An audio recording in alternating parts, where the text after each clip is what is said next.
पाण्याचा वर्षाव करतो पृथ्वी तलावर. कुणा करता? तुमच्या आमच्या करता. कुणा करता? तुमच्या आमच्या करता. उपकार करण्याकरता या मृत्यू लोकांमध्ये येतात. वृक्ष हा सुभाषित काळ वर्णन करतात. वृक्ष आमच्यावर उपकार करण्याकरताच या मृत्यू लोकांमध्ये परमात्म्याने पाठवलेला आहे. किती आमच्यावर झाडांचे उपकार आहेत महाराज, तुम्ही बारकाईने विचार करा. झाडं पानं देतात आपल्याकरता, फुलं देतात आपल्याकरता, फळं देतात आपल्याकरता, लाकडं देतात आपल्याकरता, सावली देतात आपल्याकरता. बरं, वृक्षाचं एक वैशिष्ट्य आहे. का खांडावया घाव घाली, का लावणी जयाने केली, दोघा एकची सावली वृक्षू दे जैसा. ज्ञानोबा वर्णन करतात, जो खांडावया घाव घाली, का लावणी जयाने केली. उन्हाळ्याचे दिवस आहेत, चैत्र मास चालू आहे, इंग्रजी एप्रिल महिना सुरू आहे आणि आजच्या काळामध्ये ऊन किती कडक पडलंय हे सांगण्याची गरज नाही. किती भयानक उष्णता आहे, भयंकर उन्हाळा आहे. आणि अशा उन्हाळ्यामध्ये एक प्रवासी प्रवास करायला निघाला. रस्त्याने जाताना त्यानं पाहिलं की अरे, या रस्त्याने जर एखादा प्रवासी प्रवास करायला निघाला तर साधं सावली करता सुद्धा या रस्त्याला झाड शिरलं नाही. तो तसंच नर्सरीमध्ये गेला. त्याने एक सुंदर आंब्याचं झाड आणलं आणि त्या आंब्याचं झाड त्याने त्या निर्जन अशा वनामध्ये अनेक प्रकारची त्याने झाडं लावली आणि रोज नियमाने त्याच्यावर पाणी टाकू लागला. कालांतराने ती झाडं वाढली. झाडं वाढल्यानंतर एक दिवस तो प्रवास करायला निघाला आणि प्रवास करायला जात असताना त्याने ती सुंदर आपणच लावलेली झाडं पाहिली. एका झाडाच्या सावलीमध्ये शांत बसला. त्याला अत्यंत आनंद वाटला. काळ निघून गेला. काही काळानंतर एक लाकूड तोड्या त्या जंगलामध्ये आला. त्याने ती सुंदर अशी झाडं पाहिली आणि सुंदर अशी झाडं पाहिल्यानंतर त्याने एक सुंदर झाड शोधलं आणि ठरवलं की आता हे झाड आपल्याला काय करायचंय, तोडायचं आहे. प्रवास करता करता तो तिथपर्यंत पोहोचला. पण तिथे पोहोचल्यानंतर त्याने विचार केला की आपण थोडा विश्राम करावा, म्हणून जे झाड तोडायचं त्याच झाडाच्या सावलीत तो बसला. मग आता त्या झाडने विचार करायला पाहिजे की मला तोडा द्यायचे, या काळ सावली देईल असा विचार करेल का वृक्ष? नाही. मग जो खांडावया घाव घाली, का लावणी जयाने केली, दोघा एकची सावली वृक्षू दे जैसा. ज्ञानोबा वर्णन करतात त्या झाडाचं वैशिष्ट्य आहे, ज्याने त्याची लागवड केली आहे ते त्यालाही सावली देतं आणि जो तोडण्याकरता आलेला आहे त्याला सुद्धा ते सावलीच देतं. कारण त्याचा जन्म या मृत्यू लोकात फक्त उपकार करण्याकरता आहे. विठ्ठल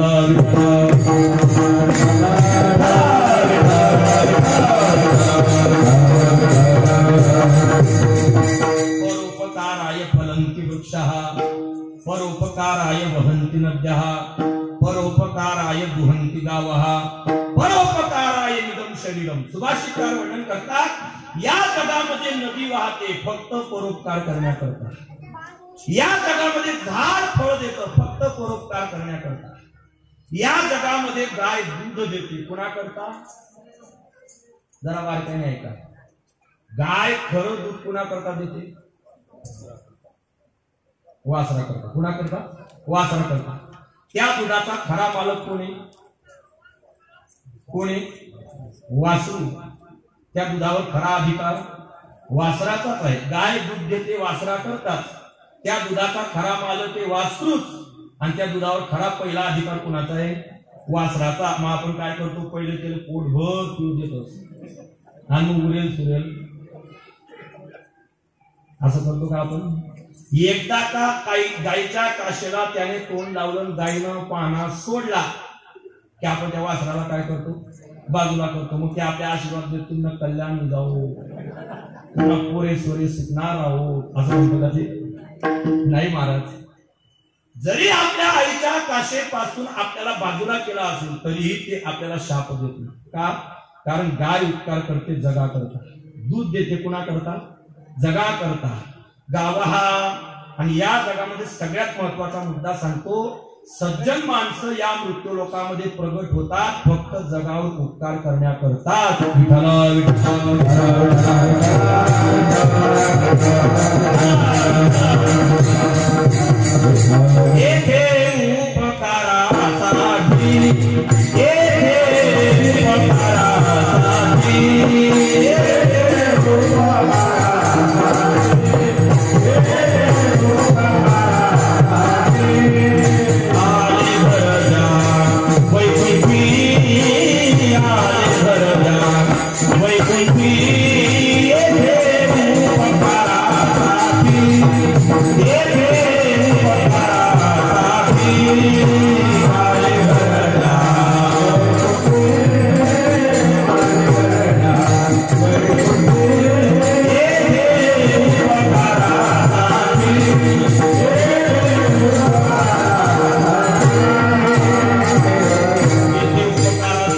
झाले घर ज्या वैकुंठी तुकोबाराय वर्णन करतात संत महात्मे सुद्धा या मृत्यूलोकामध्ये उपकार करण्याकरताच येतात. तुम्ही उदाहरण ऐकलं असेल, संत महात्मे जगावर उपकार करण्याकरता जगासाठी आई होतात.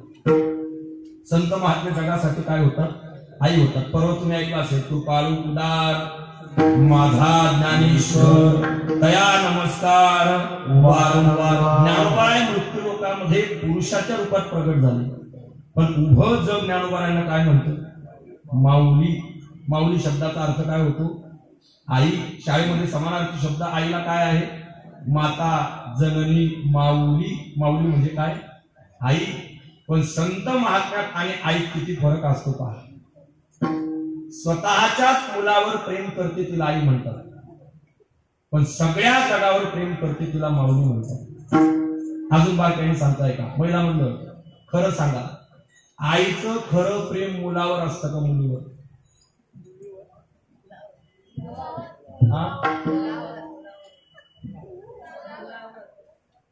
मामी मंडळी, आंडेरवर का अंडोरवर? काहीच म्हणणं अंडोरवर, काहीच समजलं मंडळी अंडोरवर. काही ते अजून सुधर राहिले. शिंदे गट न जाऊ का ठाकर गट न?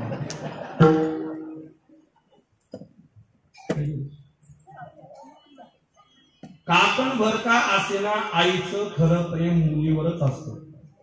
बरोबर आहे? काकण भर का असेना, पण खरं प्रेम आईचं कोणावर असतं? मुलीवरच असतं. आंडेरवर, अंडोरवर नाही. आमचे खर्द्याचे सुभाष काका, आमचे गजानन अण्णा सुद्धा या ठिकाणी जे का बरं का कवय कवय माझोळी युवा पकवला राहिला.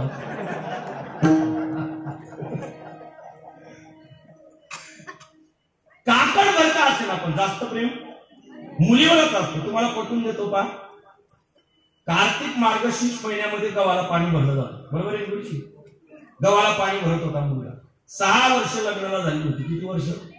6 वर्ष. गुन्ह्या गोविंदाने संसार चालू होता आणि पाणी भरता भरता अचानक आकाशात थोडे ढग जमा झाले. 10 मिनिटात पाऊस सुरू झाला. महिना कोणता चालू आहे? कार्तिक महिना. कार्तिक महिना म्हणजे कोणता ऋतू असतो? हिवाळा. कार्तिक महिन्यात कोणता ऋतू असतो? हिवाळा. आणि हिवाळ्याच्या दिवसात थोडा पाऊस सुरू झाला आणि त्याला थोडी थंडी वाजली. त्याने विचार केला, अरे जवळच माझं घर आहे, 10 मिनिटात घरी जाऊ, गरम गरम चहा घेऊन पुन्हा शेतात कामाला येऊ. त्याने हातपाय धुतले, बूट घातला, गाडीला किक मारली, 2 मिनिटात घरी आला. अंगणात गाडी लावली, ओट्यावर बूट काढला आणि घरात प्रवेश करत असताना मागच्या दारातून त्याचं पत्नीचं लक्ष गेलं. तिने घड्याळीत पहिला 2:30 वाजले दुपारची. ती मनात विचार करते, रोज 6 ते 7 वाजेला माझा मालक घरी येतो, आज 2-2:30 वाजेलाच कसं काही घरी आले. आणि मग तिच्या लक्षात आलं, ज्या अर्थी 10 मिनिटापूर्वी पाऊस झाला त्या अर्थी यांना थंडी वाजली असेल, यांना चहा पिण्याची इच्छा झाली असेल. बाईनं पटकन गॅस पेटवला, चहा ठेवला, पाण्याचा तांबा घेतला आणि ती पुढच्या दारात आली. हिला म्हणतात पत्नी. भाऊसाहेब, पतीच्या सांगण्याच्या अगोदर त्याच्या मनातलं जिला कळतं तिला म्हणतात पत्नी. काय काय? पतीच्या सांगण्याच्या अगोदर त्याच्या मनातलं जिला कळतं तिला काय म्हणतात? पत्नी. जिले सांगी संगी उमजत नाही ती बायको. तिने कधी नवरानं नाही ऐकू. तो बिचारा संध्याकाळी कामावरती गेस, तिने चालू राहा 4 दिवस सासूचे पवित्र रिश्ता. मग तिला आपण सांगू चहा ठेव ना, ती सांगत तू मी ठेल्या आणि माझं पाहिजे आई बायको. पण पत्नी पाण्याचा तांब्या हातात घेऊन आली. तिने पाण्याचा तांब्या त्याच्या ताब्यात दिला. पाणी पित असताना तिचं लक्ष गेलं त्याच्या डोक्याकडे. डोकं ओलं होतं पावसामुळे. ती विचार करायला लागली, डोकं जर ओलं राहिलं तर यांना सर्दी होईल, सर्दी आली तर ताप येईल, ताप आला तर आजारी पडेल. घरातला करता माणूस जर आजारी पडला तर शेती कोण सांभाळेल? म्हणून ती त्याच्या जवळ पलंगावर बसली, त्याच्याच खांद्यावरचा रुमाल घेतला आणि त्याचं डोकं पुसायला लागली. म्हणजे अमन असे बरं का, त्याच्याच डोक्यावरचा रुमाल घेऊन त्याचं डोकं पुसायला लागली. खरं सांगा, आपल्या घरात आपल्याच पलंगावर बसून आपल्याच पत्नीने आपल्या पतीचं डोकं पुसणं चांगलं आहे का वाईट आहे?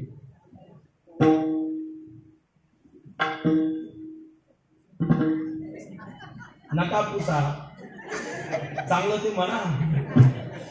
चांगलं आहे का नाही? स्वामी काज गुरु भक्ती पितृवचन सेवा पती हे जे विष्णूची महापूजा.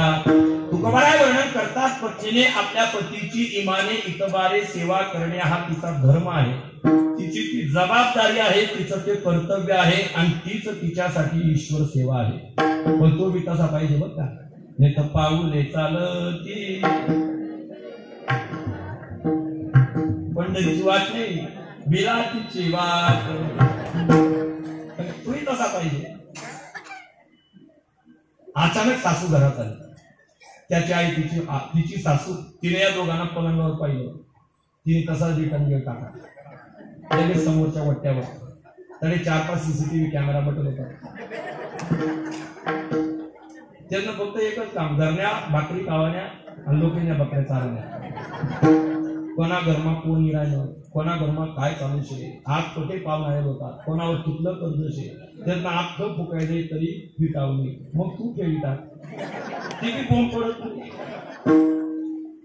आणि ही तिथं जाऊन बसते. शेका काही मर्यादा, आम्ही बी वावा होतो, आमना टाइमला असं चालेल नाही, आम्ही येरांनाकडे बघत नाही, येरांनाकडे देखत नाही, आता आम्हाला कोणी ऐकत नाही, आम्ही घरमा कुत्र्या वैद्य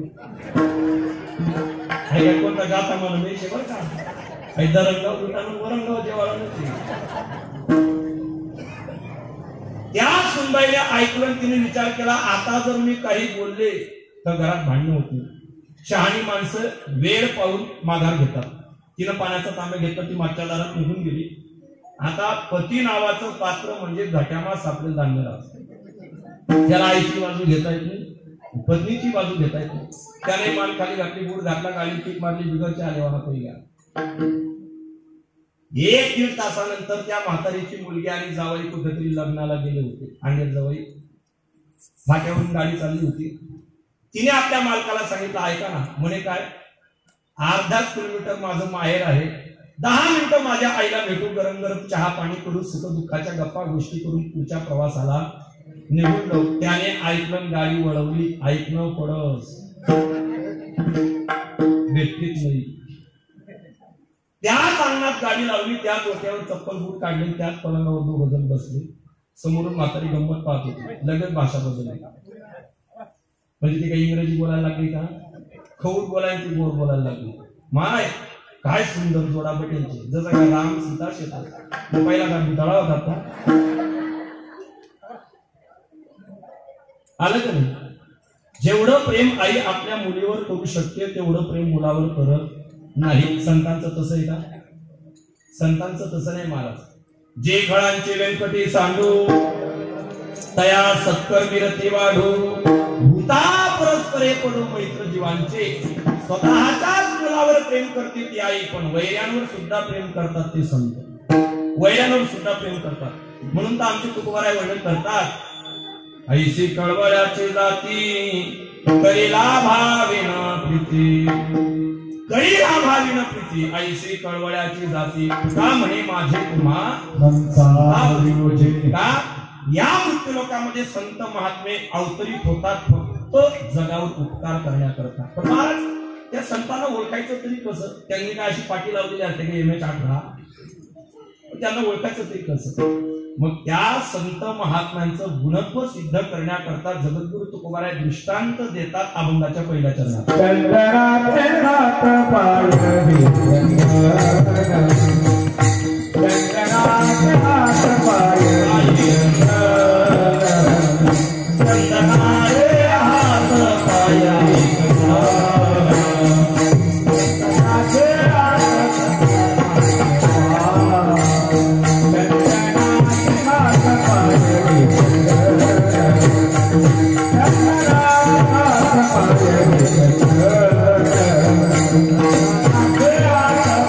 Thank you.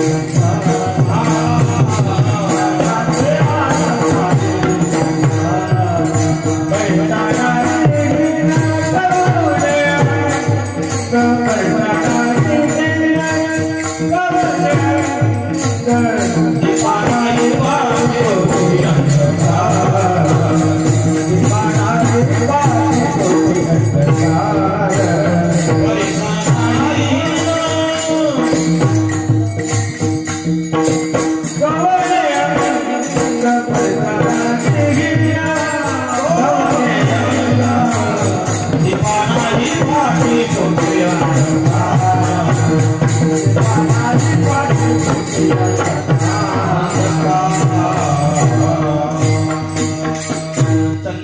हात पायही दोन दृष्टांत पहिल्या चरणात सांगतात, एक चंदनाचा आणि दुसरा परिसाचा. चंदनाच्या बाबतीत जर आपण विचार केला तर चंदनामध्ये अनेक प्रकारचे गुणधर्म आहेत. तापले या चंदन निववितो कुडी, मलयागिरी पर्वतावर 52 नंबरी जे चंदन आहे त्याचा महिमा असा वर्णन केला जातो. त्या चंदनाची परीक्षा घ्यायची असेल तर कढईमध्ये तेल तापवायचं. किती तापवायचं? बोट घातला की चांबडी निघाली पाहिजे एवढं तेल तापवायचं. आणि फक्त मलयागिरी नावाच्या पर्वतावरचं 52 नंबरी चंदन आणायचं. ते आपण पाहिलं का नाही? कोणतं पाहिलं ना? त्याच्यात लाल चंदन पाहिलं का नाही? ते लाल चंदन ते मलयागिरी पर्वतावरचं. आणि ते चंदन उघडायचं, त्याचा फक्त एक थेंब त्या तेलात टाकायचा. अवघ्या काही सेकंदात ते तेल काय होतं? शांत होतं. ते चंदन त्याला म्हणतात शुद्ध चंदन.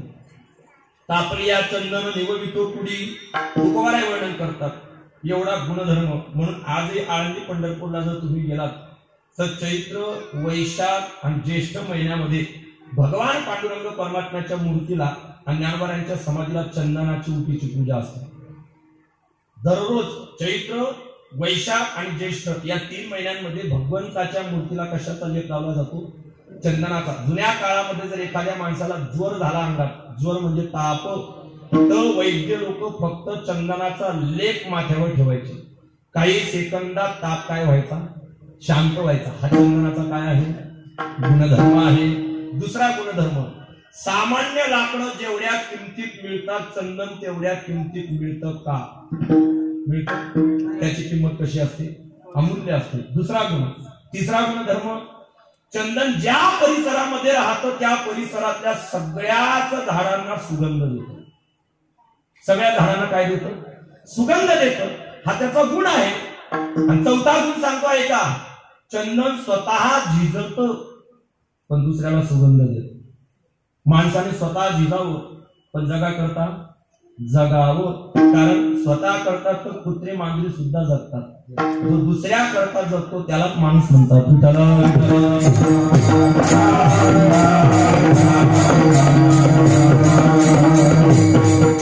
काही काही लोकांचं जगणं असतं महाराज. पैसा मारू परमेश्वर पत्नी मेरा गुरु, बाल बच्चे साधू संत तू सेवा किसकी करू. मी कोणा लेवा मानई कोणा देवा मानई, सत्ता कठावतीला आम्ही धक्का सुद्धा लागत नाही. अशाही काही लोकांचं जगणं असतं. आणि काही लोकांचं, तुम्ही आता 2-4 दिवसापूर्वी जर बातमी पाहिली असेल, मी परवाही त्याचा उल्लेख केला होता. अहमदाबाद शहर आहे का नाही, गुजरातमध्ये, त्या अहमदाबाद शहरामध्ये 200 कोटीच्या एका मालकाने सगळी इस्टेट दान केली आणि दोघांनी जैन समाजाची दीक्षा घेतली. साधू झाली दोघं. किती कोटीची? 200 कोटी. आपण 51 रुपये देऊ, अख्खं गाव जेव्हा लिहू आणि आपण शेवटला हिशोब लिहू. कितला मान? 51 रुपया मान. पण त्या व्यक्तीने किती कोटीची इस्टेट दान केली? 200 कोटी. 200 कोटी बर का. आम्ही अख्खा आयुष्यभर कीर्तन करतो तरी आम्हाला बघितला सांगवणार नाही. तेवढी इस्टेट त्या माणसाने हसता हसता काय केली? दान केली. आणि ती कात्रण जर तुम्ही वाचला असेल तर भिक्षा मागून पोट भरणार असा त्यांचा संकल्प आहे. एवढी इस्टेट दान करून टाकली महाराज. काय लोकांचं जगणं आहे. सगळी इस्टेट सामाजिक संस्थांना दान करून टाकल्या. वृद्धाश्रम असतील, अनाथ आश्रम असतील, सगळ्या ठिकाणी दान करून दोघांनी संन्यास घेतला. मुलगा आणि मुलगीने सुद्धा दीक्षा घेऊन ते साधू झाले. काय लोकांचं जगणं असतं. म्हणून तर तरुण सागरजींचं एक वाक्य होतं, बारकाईने ऐका. माणसाने रस्त्याने असं चालावं की 4 लोकांनी रामराम घालावं. काय वारकऱ्याचा आनंदाचं जीवन आहे महाराज. पाहिल्या माणूस हात जोडतो, राम राम, जय हरी, रामकृष्ण हरी. काही काही देखील लोक रस्ता बदलायले तर नको बाबू राबवता दर्शन. असं काही जगणं आहे का म्हणजे? जगावं तर असं माणसाने कमी दिवस जगावं पण स्वाभिमानाने जगावं. म्हणून चालताना असं चाला की 4 लोकांनी रामराम घातला पाहिजे. बसताना अशा जागी बसा की 2 चांगली लोक जवळ आली पाहिजे. म्हणजे आटाव नाही बघा तरी गावा राहील तिथं नाही. चांगल्या जागी बसा, 2 चांगले लोक जवळ येतील, चांगले विचार ऐकायला मिळतील. आणि तिसरं वाक्य ऐका, माणसाने जीवन जगताना असं जगावं की गेल्यानंतर ज्याच्या कानावर बातमी जाईल त्याच्या डोळ्यात पाणी यावं. विठ्ठल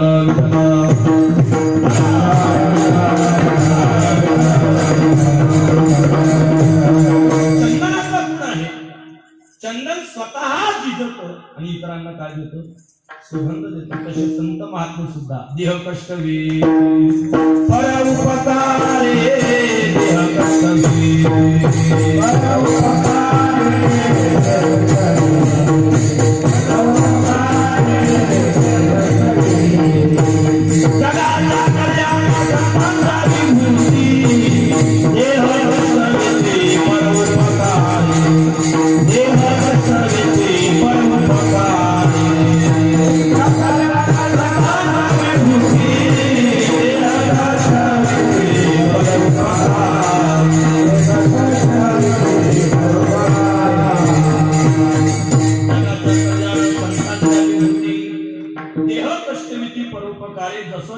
जिजून इतरांना सुगंध देतात तसे संत महात्मे सुटतात, झिजतात, जगाला काय देतात?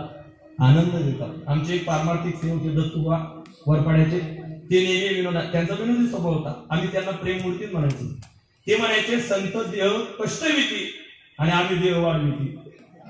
त्यांचं एक नेहमीचं वाक्य होतं, संत देह कष्टविती आणि आम्ही देह वाढविती, जगाच्या कल्याणाकरता. पण त्याच्या ठिकाणी एक दोष आहे. कोणाच्या ठिकाणी? चंदनाच्या ठिकाणी. कोणता दोष आहे? ते सगळ्या झाडांना सुगंध देतो पण टोकरला सुगंध देतो. बांबू, विळू विळू विळू बांबू टोकर असतो का नाही, त्या टोकरला ते सुगंध देत नाही. मग त्या टोकराने तक्रार नेली देवाकडे, म्हणजे देवा हा चंदन पंक्ती देत करतो. म्हणे काय झालं? हा सगळ्यांना सुगंध देतो पण मला सुगंध देत नाही. चंदनाला देवाने बोलवलं, का रे बाबा सगळ्यांना सुगंध देतो मग तू टोकरला का सुगंध देत नाही? चंदन म्हणतं, तसंही देवा मी याला दिलं असतं.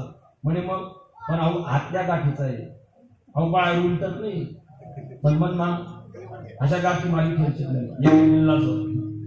आणि महाराज वरच्या गाठीचा माणूस ओळखता येतो, आतल्या गाठीचा ओळखता येत नाही. म्हणून तो सज्जन आणि दुर्जनातला एका वाक्यात फरक सांगतो. मनस्येकम वचस्येकम कर्मण्येकम महात्मनः मनस्यन्य वचस्यन्य कर्मण्यन्य दुरात्मनः. सज्जन आणि दुर्जनातला फरक काय पहा. मनाने जसा विचार करतो तसाच वाणीने बोलतो, आणि जसं बोलतो तसंच करतो त्याला साधू म्हणतात. बोले कैसा चाले त्याची वंदावे पावले. आणि दुर्जनाच्या मनात काहीतरी वेगळं शिजत राहतं. बोलताना काहीतरी दुसरंच बोलतो, कर्म करताना काहीतरी तिसरंच करतो. याला म्हणतात आतल्या गाठीचा. हा आतल्या गाठीचा आहे देवा, मी याला सुगंध देणार नाही. देवाने त्या चंदनाला सांगितलं, भाऊ मन कोर्ट बंद, तू ज्ञानोबारांच्या कोर्टात जा. चंदनाने ज्ञानोबारांच्या दरबारात तक्रार नेली. पण आमचे साधू एवढे उदार महाराज, त्यांनी त्या बांबूला काय केलं? भगवा कपडा आणला, त्याची पताका शिवली आणि त्या बांबूमध्ये घातली. आणि ज्या चंदनाने त्याचा तिरस्कार केला होता तेच चंदन उभी संत्याला लागली. त्या बांबूचा मान वाढला महाराज. देवाच्या दरबारात ज्याला न्याय मिळत नाही संत त्याला सुद्धा न्याय मिळवून देतात.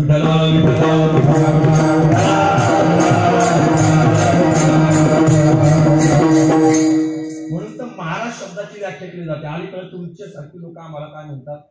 महाराज म्हणतात. तसे आम्ही काही महाराज वगैरे नाही बरं का. तुम नामान मनामध्ये इथलाच फरक उभा तुम्ही बटेल याच्या व्यतिरिक्त तुमच्यात आणि माझ्यात काही फरक नाही. महाराज कोणाला म्हणतात ऐका, जो अपराध देव सुद्धा क्षमा करू शकत नाही तो अपराध क्षमा करण्याची ताकद ज्यांच्यात असते त्यांनाच महाराज म्हणतात. करा क्षमा अपराध महाराज तुम्ही सिद्ध, ते महाराज आहेत. म्हणून जिथं देवाच्या दरबारात सुद्धा न्याय मिळाला नाही त्या बांबूला कोणी न्याय मिळवून दिला? ज्ञानोबारांनी न्याय मिळवून. म्हणून आजही जर वारीला निघाला तर ती भगवी पताका कशात आहे? बांबूमध्ये. आणि त्याची पूजा कशाने केली जाते? चंदनाने. त्याचा मान वाढवला. पण त्याच्या ठिकाणी दोष आहे का? तो आतल्या गाठीचा आहे. म्हणून त्या चंदनाला देवाने बाजूला साधलं. आणि दुसरं उदाहरण दिलं, परिसा नाही हीन कोणी अंग. परिसाच्या बाबतीत विचार करा. परिसाचा एक गुणधर्म आहे. कोणता? त्या परिसाचा लोखंडाला स्पर्श झाला की लोखंडाचं काय होतं? सोनं होतं. तुम्हाला परीस पाहिजे असेल तर माझ्याकडे त्याचा उपाय बरं का, त्याचा उपाय सांगू का? सांगू का? परीस परीस परीस फक्त लोखंडाला स्पर्श केला ते त्या लोखंडाचं काय करतो तो सोनं करतो. एवढा एवढा जरी खडा भेटी घ्या तरी आयुष्यातून सोनं उडून मारायला इथलाच खडा सापडायला पाहिजे. मी तर डायरेक्ट बंद एवढाच खडा. तुम्हाला जर परीस पाहिजे असेल तर त्याकरता सुद्धा उपाय आहे. सांगू का? सांगू का? भूकचा निर्णय बरं का, अगदी सोपा उपाय. आता कोणता महिना चालू आहे? चैत्र महिना. चैत्र, वैशाख, ज्येष्ठ आणि आषाढ 4 महिने जाऊ द्यायचे. श्रावण महिना लागला. श्रावण महिन्यामध्ये वद्य आणि शुद्ध पक्ष येतो. पहिला शुद्ध पक्ष आणि दुसरा वद्य पक्ष. म्हणजे नारळी पौर्णिमा झाली की वद्य पक्ष लागतो. त्या 15 दिवसामध्ये पाऊस पडतो की नाही? त्या पावसाळ्यामध्ये रात्री बाहेर यायचं आणि आपल्याला जेवढा पोलीस पाहिजे तेवढा खडा घ्यायचा.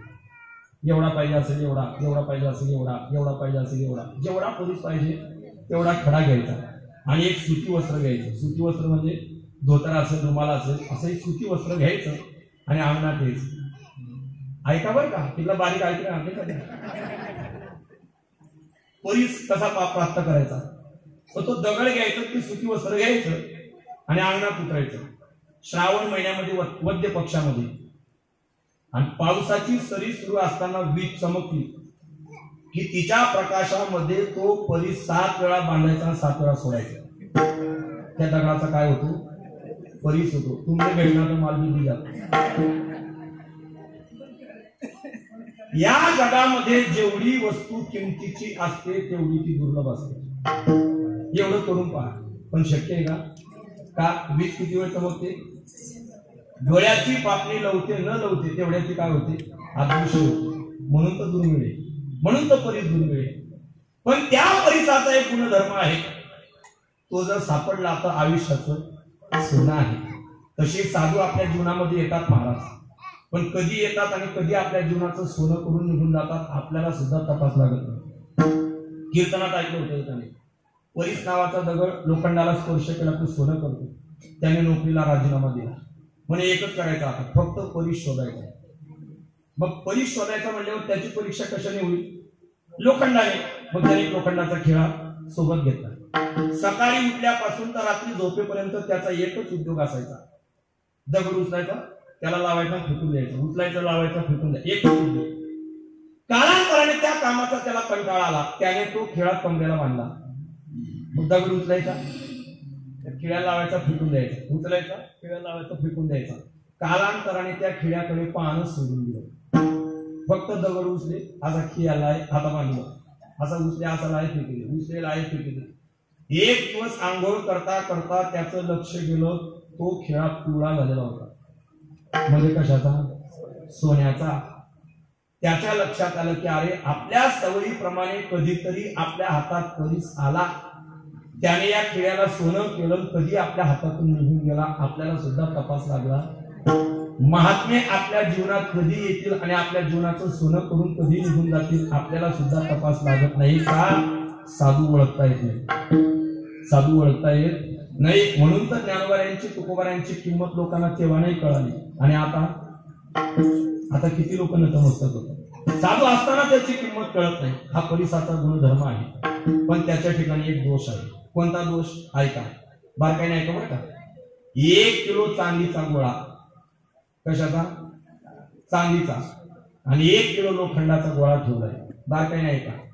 1 किलो चांदीचा आणि 1 किलो लोखंडाचा. त्या 2 गोळ्यापैकी तुम्हाला जर एक उचलायला सांगितला, तुम्ही काय उचलशाल? खरं सांगा.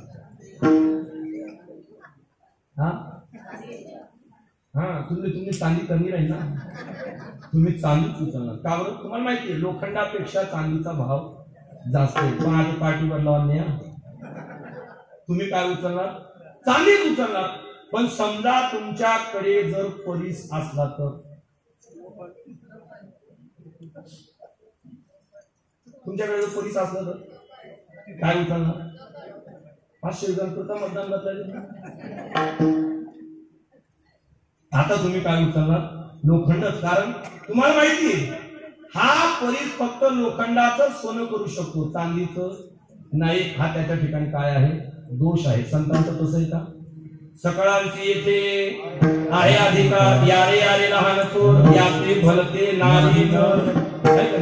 इथे मात्र सगळ्यांनाच अधिकार आहे, मग तो गावगा असो का कुणी असो. संत सगळ्यांचा काय करतात? स्वीकार करतात. म्हणून जगद्गुरु तुकोबारायांनी त्या परिसालाही बाजूला सारलं, पुन्हा 2 दृष्टांत दिले अभंगाच्या दुसऱ्या चरणात. दिवाचा पहिला गुणधर्म आहे, तो स्वतः जळतो पण इतरांना काय देतो? प्रकाश देतो. दिव्याचा गुण आहे, पण जसा दिव्याच्या ठिकाणी गुण आहे तसे दिव्याच्या ठिकाणी दोष सुद्धा आहेत. 1-2 नाही, ज्ञानोबा यांनी दिव्याच्या ठिकाणी 6 दोष सांगितले. किती दोष? 6 दोष. आपल्याला फक्त 1-2 माहिती असतील. पहिला दोष, तो राहतो दुसऱ्यांना प्रकाश देतो पण त्याच्याच खाली काय अंधार आहे. आपल्याला 1 दोष माहिती, पण ज्ञानोबा यांनी 6 दोष सांगितले. पै गुण ते तुला खाय, स्नेह तो जाळी तो जाय, जेथ ठेविला तेथ होय मसी ऐसे, जीवने शिंपिला पिढी पिढी, विजिला तरी प्राण सांगी, लागो तेथ काळी उरो नेदी. ज्ञानोबांनी 6 दोष दिव्याच्या ठिकाणी सांगितले. पहिला दोष, पै गुण ते तुला खाय. गुण शब्दाचा अर्थ आहे वात. शब्दकोशामध्ये गुण शब्दाचा एक अर्थ काय होतो? वात. ज्या वातीपासून त्याला जन्म मिळाला ती वातच तो खाऊन टाकतो.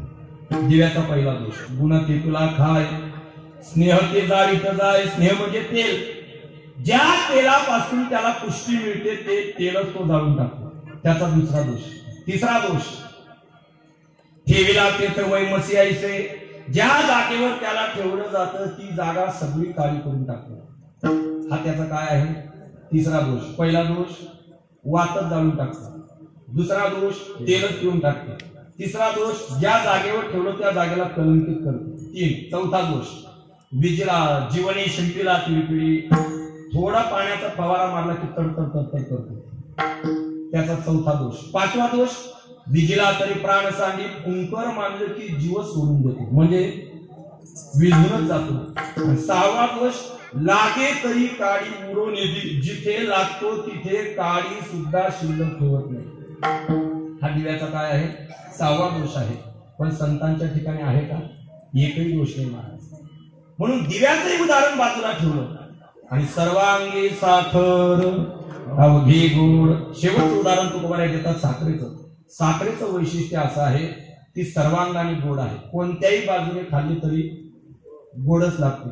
कोणत्याही काळात खा गोडच लागते. कोणत्याही देशात खा गोडच लागते.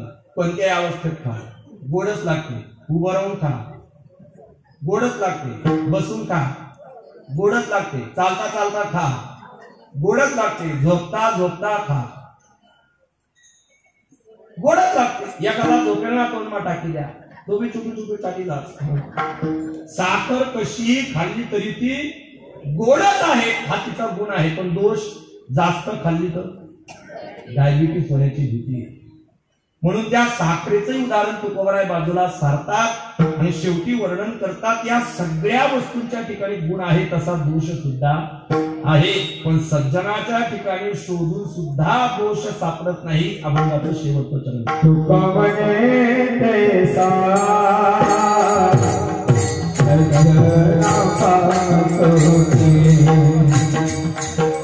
तुका